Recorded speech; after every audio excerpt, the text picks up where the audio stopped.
Hello my fellow peers, my name is Sharon Künnemann, holder of the title PA of the Year 2018 in South Africa. Together with the finalists for this award, whom you have met through this series of video clips, I have been blessed to be part of a project that placed me as the leader. The pillar topic that I was fortunate to be given was leadership. I wish to start this presentation by quoting Dr. Michael Rock, asking questions we need to hear. Leadership in this new economy, it still leaves many people's heads spinning. Can the essence of what we have thought was leadership even hold today? How many of us still think of leadership as one charismatic person with many followers? How many of us think of leadership as the one who is the boss and makes all the decisions? I would also like to add to this some points made by Rob Davids in his book, Leadership Without Ego, which I would like to read to you. Leadership is not what sets you apart from those you lead. It's about what binds you together. It's not about controlling others. It's about trusting others. It's not about your achievements. It's about unleashing your team's greatness. Frankly, leadership is not about you. It's about your team. And furthermore, he says, the biggest shortage in the world today is leadership. This is so relevant for us as PAs, because this is where we come in and take the leadership initiatives to be of real support to our leaders and take away from them those tasks that we can grow to handle ourselves. Can you imagine the difference we can make when we truly engage with management as well as our peers in a way that shows we can lead? Can you imagine if every single PA embraced their self-worth and found their voices, the remarkable difference we could make? Picture this scenario. Robert Townsend, in his book, Reinventing Leadership, writes how people would often say to him, "Mr. Townsend, you are going away for a month. There are big decisions that'll come up, and we will need to get hold of you." Now, I am sure what you are thinking is, that is what I expect of my boss. He should be able to read his WhatsApp messages and reply. Now let's see how Mr. Townsend replied to his staff. He said, "During those times, when you feel the need to get hold of me, when you feel it's critical to get hold of me, I want you to lie down. When the feeling goes away, I want you to get up, solve the problem, and send me the solution." Now that was the reply of a leader who values and respects his people. It might not have been the answer they expected to hear, but it is the answer they needed to get if the culture of the organization is an empowering one, and not one based on the head honcho who is a know-all with a huge ego. You know the famous saying that goes, lead by example. That should apply to us all, including us, the PAs. We need to demonstrate to our executives as well as our peers that being a PA is a serious profession where we are quite capable of taking responsibility and being held accountable for our actions and finding our voice. I decided to approach a well-known corporate leader, Mr. Colin Hall, and asked whether he agreed that contemporary PAs today need to have leadership skills. You will remember Colin from being at the helm of Woolworths and SAB. His answer was, yes, because PAs play a key role in enabling effective leadership. In all organizations, there are two key functions, and I will use the symbols of baking and cooking. Baking is a science, while cooking is an art. Managers bake and leaders cook. The less time leaders spend baking, the more they have for cooking. A great PA handles as much of the baking as she can and bakes brilliantly, freeing the leader to concentrate on his network of followers, assisted by the PA who knows and connects with that network, better even perhaps than does the leader.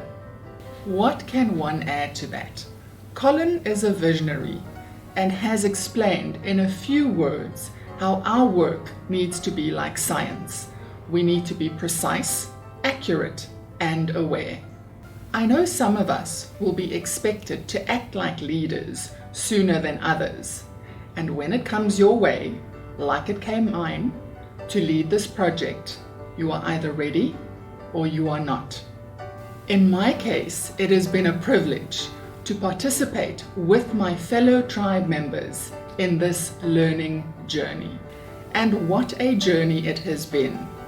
One of our tribe members, Natasha Kalane, asked each one of us to describe our journey, as journeying is in itself one of the pillars pointed out by Dr. Michael Rock. This is what Hannah Kirkwood had to say about her journey. This journey that this post-award has sent me on has taught me to never give up when what you are doing is so inspiring to others. Working on this pillar has placed many challenges on me, and having to cope with them all, my full workday, my studies, and my research on visioning, saw me having days where I was literally drained. But with PAFSA's support, I kept going and achieved it all. How was it for Sharon Stander?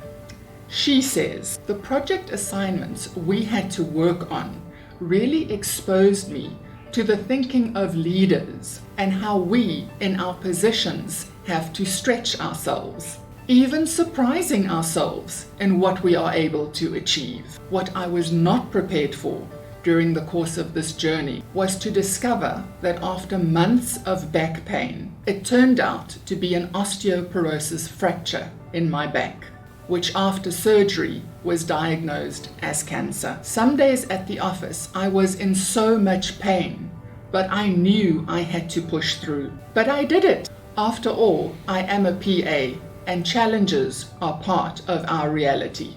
I salute you, Hannah and Sharon, for your incredible courage and determination, an inspiration to all of us on what commitment means. And from my fellow Cape Townian Sonia Null, we heard as follows. I can't believe this year has almost come to an end. I found my topic very interesting, and it served as a platform for me to apply to my personal development and future growth as a champion PA. I think the biggest challenge for me was that we were all operating remotely and not even in the same province. At times I felt isolated and was unsure of whether what I was doing was in line with what was expected of me. But it all pulled together in the end, and we accomplished our goal. For LINSEY HULLEY, who tackled mentoring, she describes her journey of complete discovery. She says, I found so many opportunities of uncovering and discovering. I have experienced and learned new perspectives, insights. The highlight has been the privilege of watching a team work together and sharing the same passion to be the best tribe PAFSA has ever seen, as well as the impact this amazing journey is going to have on our own career. Lastly, for myself, it has been a journey of really coming to grips with being a champion and championing a cause. Initially, I thought, how am I going to get my head around the 7 pillars of visionary leadership and adapt it to the 7 pillars of champion PAs? And that is where the journey started. My own little world expanded in leaps and bounds, and my thirst for knowledge became unquenchable. This journey has also made it evident that values associated with executives have become very important to the PA profession. In certain countries, the PA is already seen as a business partner, and I believe rethinking the PA job model, as PAFSA is doing, is vital in preparing us for the journey to 2025. And there you have it. I hope sharing our experiences with you has been worthwhile and will prepare you for the future you need to go on. It has been such a huge privilege to be part of a project that will encourage and inspire PAs world over to have a relook at their profession, just like a CEO would. I wish to leave you with an excerpt from a screenplay called My Dinner with Andre. You see, I keep thinking we need a new language, a language of the heart. Some kind of language that is a new kind of poetry. That is the poetry of the dancing bee that shows us where the honey is. And I think in order to create that new language, we are going to have to learn how to go through a looking glass into a whole new perception, in which you have the sense of understanding, in which you have that sense of being united to all things, and suddenly you understand everything.